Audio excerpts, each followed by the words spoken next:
أعوذ بالله من الشيطان الرجيم.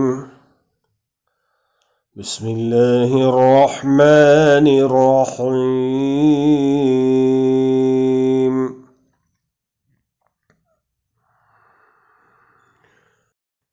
ألم يعلموا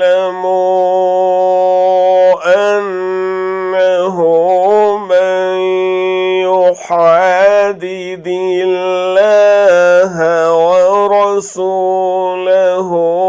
فأن له نار جهنم خالدا فيها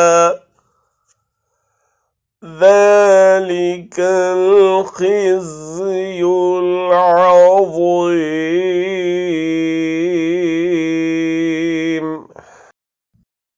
کیا انہیں معلوم نہیں ہے کہ جو اللہ اور اس کے رسول کا مقابلہ کرتا ہے اس کے لیے دوزخ کی آگ ہے جس میں وہ ہمیشہ رہے گا، یہ بہت بڑی رسوائی ہے۔ Do they not know that whoever opposes Allah and His Messenger, that for him is the fire of hell, wherein he will abide eternally, that is the great disgrace.